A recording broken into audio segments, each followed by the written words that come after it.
What is up, guys? I'm your friendly neighborhood web war fanatic, and Fantasy Flight Games just dropped a new rules reference guide for Marvel Champions, rules reference 1.7 here. So I'll probably take a deeper look into the rules and make a video about that like tomorrow or at a later date. But for now, let's just take a look at this article here and see what the new rules will be all about. So it says here, greetings heroes. The Marvel Champions, the card game rules team, is pleased to present you version 1.7 of our online rules reference. So yeah, this is the new rules guide right here. I'm super excited to see what has changed. And it says that this update is intended to document new rules that have been introduced to the game since our last update, address some areas of the rules that were not addressed previously, and add clarity in some areas that were previously unclear. All these updates are intended to make your games of Marvel Champions play as smoothly as possible. Okay, I'm excited to see what they're going to be talking about. All right, this is crazy. They're going to define the environments here. Hopefully we get a very thorough explanation of what the environments are. So earlier this year, we announced that a new concept of game environments was coming to the LCGs, and then you can choose your game environment before you play a game of Marvel Champions. Your chosen game environment determines what heroes and player cards you are allowed to use during that game. Okay, so not villains here, just as heroes and player cards. This update provides us with an opportunity to share with you more specifics about what these game environments look like. We're establishing there's three game environments, okay? The current environment and the legacy environment, which I know about, and then the limited environment, okay? I don't know what that means. Here's a description of each, along with examples of what type of player each might appeal to. Okay, so current environment is I'm new to the game, or I only want to play with what's new. Okay, that makes sense because you don't have access to the entire card pool if you're a newer player. When playing in this environment, players can only use heroes and player cards from the core set and the most recently released Marvel Champions products. Okay, so they did say that the core set's evergreen, so we have that. So huge shouts to the old Nick Fury ally and Peter Parker Spider-Man. We can still use them in the current environment, but only the most recently released Marvel Champions products. As of this update, this includes the following expansions and their associated hero packs. Okay, so we have an exact list here. Age of Apocalypse, Agents of S.H.I.E.L.D, and Civil War. Okay, that feels kind of weird to only have Age of Apocalypse here because the other, parts of the Mutant expansions, Mutant Genesis, and Next Evolution are, I guess, no longer part of the current environment, but they're defining this, straight up for us right here. So that's pretty cool to see. I think this is in the last 2 years. Yeah, last 2 years of releases, right? Because the year that Age of Apocalypse came out, this was the only expansion that year, I believe. And then Agents of S.H.I.E.L.D and Civil War came out, this year. So yeah, last 2 years of releases is what the current environment is. Okay, I'm really happy that we got to see exactly what that means. With each update to a rules reference, this current environment will shift to include only the most recent products. Okay, so it's the ongoing thing that's going to keep on moving. Probably next year or the year after, Age of Apocalypse will cycle out and no longer be a part of this current environment. Playing within the current environment is the easiest way for a new player or group to get into the game. For longtime players, playing the current environment presents an opportunity for them to test their creativity and skill by limiting the available player card pool. Okay, I mean, yeah, I'm not the biggest fan of this because I like to use everything that I have, but that's okay. I mean, I played the games where I only limited myself to only having core set cards, which was some of the funnest games I've ever played. Like Spider-Man with core set only versus Expert Magneto is still one of my favorite games to this day. So I am definitely open to having fun in this mode. But I'll probably still be doing mostly legacy stuff, I think. Veteran players will have to seek out alternatives to their most frequently used cards and experiment with cards they may not have tried previously. I'll still be able to use Nick Fury a lot, so I'm happy about that one. Okay, so legacy environment, I want to play my whole collection. Okay, I think this one's pretty simple. If you just want to keep on playing the game as you have always played it, the legacy environment is for you. In this environment, your player card pool includes every hero and player card you own. If you enjoy limitless options and want to build the strongest, most optimized deck possible, that's mostly me, most of the time, or just play the way you've always played, you can do so with a legacy environment. Okay, so legacy environment, we already know what that meant. It's the same thing here. Okay, what is this limited environment? I want to mix and match current and legacy. I just mixed the word current and legacy by saying currency. That was an accident. Or I want to challenge myself with a different approach. Okay, this is interesting here. So they have not talked about this at all. So if the idea of the current environment intrigues you, but you want to come up with your own subset, oh, it's so modular of Marvel Champions products from which to customize your decks, the limited environment is for you. It's highly flexible, gives you the opportunity to really be creative, by choosing the products you want to limit yourself to. Oh, so you just pick 3 of any expansion boxes and up to 10 hero packs to serve as your card pool. 10 hero packs is a lot of hero packs. I feel like with 3 expansions and 10 hero packs, I mean, I can build like any deck in a legacy environment, right? Like basically any deck, probably. I don't know if I have decks that are more than like 10 plus 3, so like 13 products. Because on Marvel CDB, it shows you how many products. And I feel like 12 is like the upper limit, right? So I feel like, I mean, it's limited just kind of a way to like play legacy, but say like, oh, I'm playing limited. I don't know. I feel like this isn't very restrictive to have like 3 expansions and 10 hero packs. I kind of wish it was like maybe like 3 expansions, like 3 waves. No, that doesn't make any sense. Yeah, maybe 3 waves, I guess, would be more limiting. But yeah, this just feels like the legacy environment, like from right now. Maybe like everyone on the team, right? So if you're doing like a 4-player game, everyone is limited to that same 3 expansions and the same 10 hero packs, maybe? I'm not sure. For a greater challenge and theme, try playing only with the contents of 3 ways of okay. I should have just read this, guys, because this yeah. So yeah, with only the contents of 3 ways of products. Okay, that makes more sense. Do you love mutants? Go with Mutant Genesis, Next Evolution, and Age of Apocalypse. Are Avengers more your speed? We can pick the core set wave of hero packs. Oh, so that's considered the core set wave, right? Yeah, it is. Rise of Red Skull and Mad Titan Shadow. Possible combinations are immense. That is true. Okay. Okay, here's the environment's question answer. Okay, this is like huge here. Okay, we have received many questions from the community since we announced the game environment, so we wanted to address the most common ones here. Does the introduction of these new game environments mean I can't use older expansions? I think we're allowed to still use it, right? Not at all.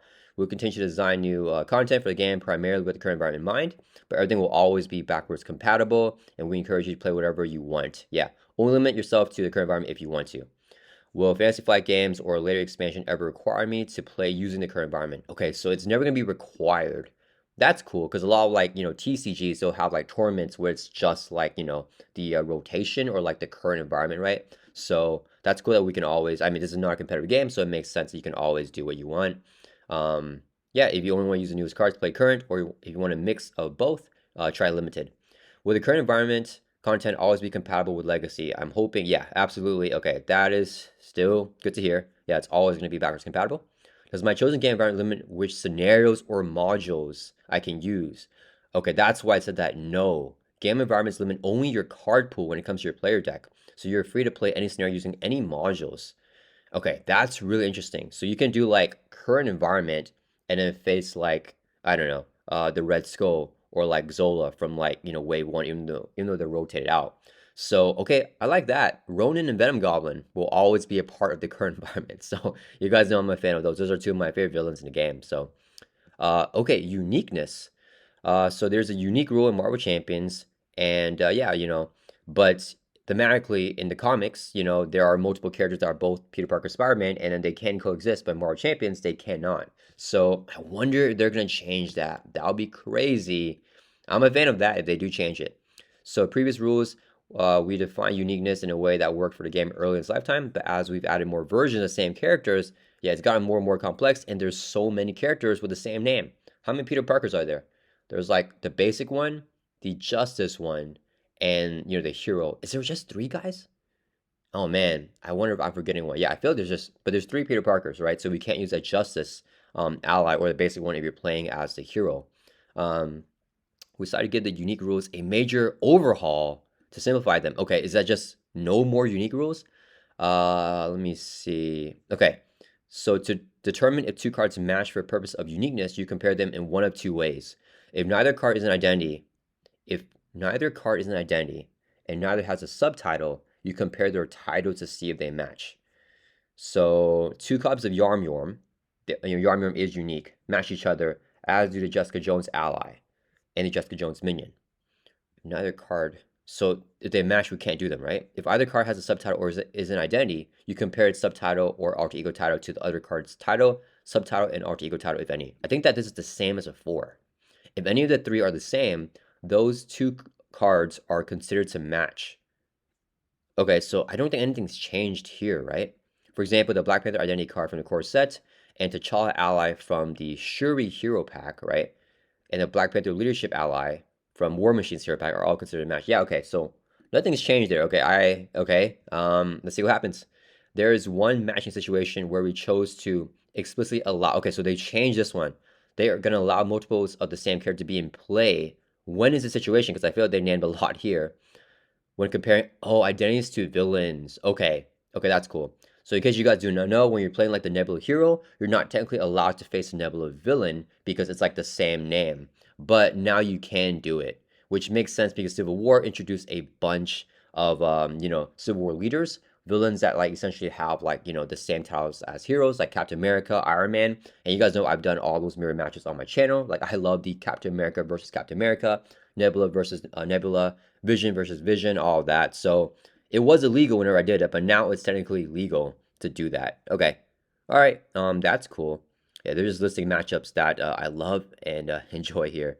So, okay. And in quick notes, they don't require in-depth explanations. So choose. We have simplified the rules around what is a valid option for choose effects. Oh, okay.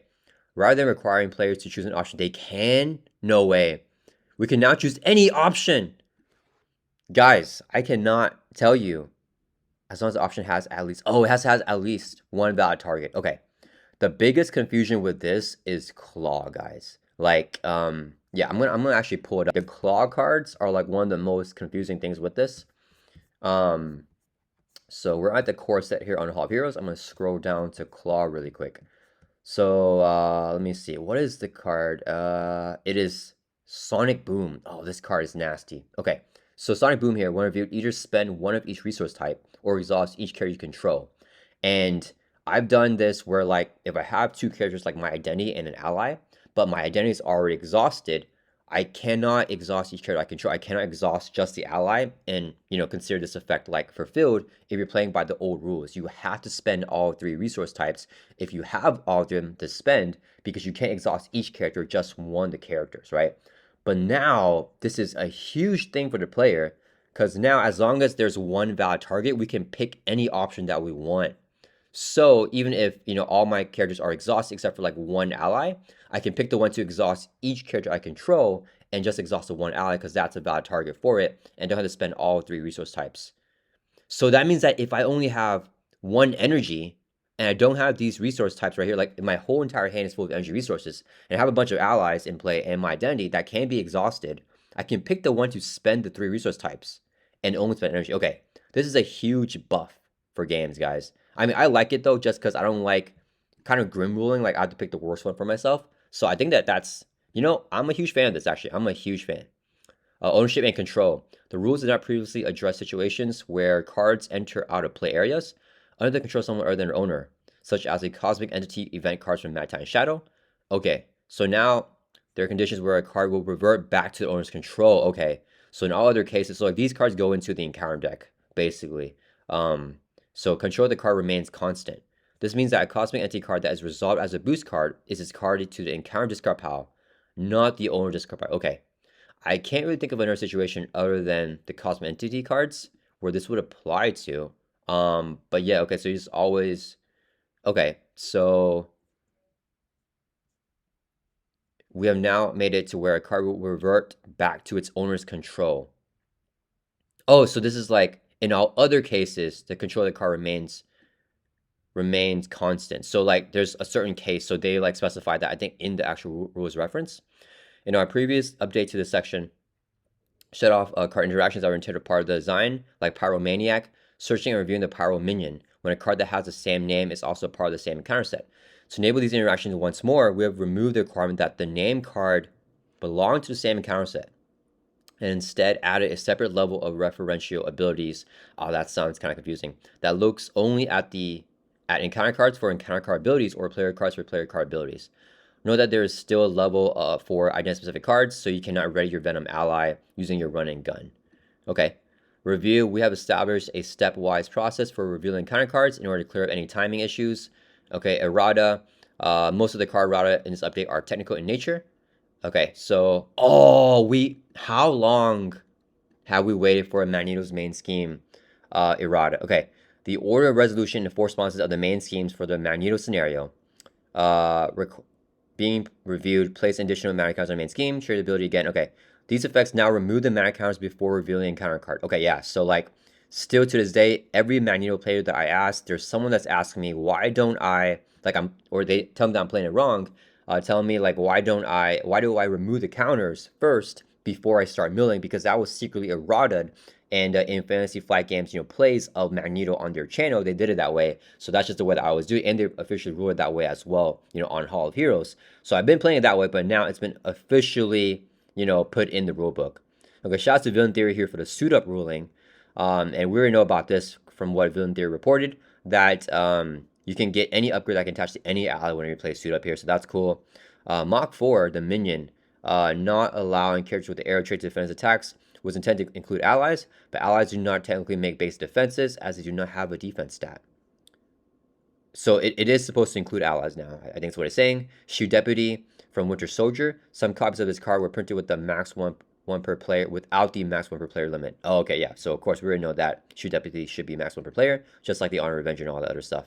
Those are the main changes we wanted to highlight in this update, but there may be others that impact your understanding of the game. As always, if you have a rules question you just can't figure it out, you can send it to us through our rules contact forum. Yeah, this thing's awesome. Until next time, keep saving the world. All right, guys, that's awesome. Yeah, the environment stuff, it's really nice to see, like, specifically, it's going to be the last 2 years specifically, and that they'll constantly update this list of what is considered the current environment. Legacy environment and core set, always going to be around, hopefully, and everything is backwards compatible. Unique rule, I mean, I like that you can face a villain now. I kind of wish they changed some of this as well, like, Peter Parker Spider-Man ally with Peter Parker Spider-Man hero. But yeah, this is going to be the same here. It's just basically that heroes can't face villains. I basically like didn't play by this rule anyways, because I always did heroes against the same villain anyways. But yeah, I mean, now it's officially legal, so that's cool. I think this might be one of the biggest things, the choose option one, because now so many confusion, like so much times where I'm confused. That means a better way to say that. Like with this, I can just like pick the one that like works out best for me, right? Like being able to pick that, super duper nice, guys. Okay, yeah, let me know down in the comments what is the craziest rule that you've seen here, and hope you get to see you guys in a future video very soon, talking more in depth about the rules reference guide right here. I'm probably gonna take a look at this right now. So yeah, I hope you guys all liked this video. I'll see you guys all in the next one.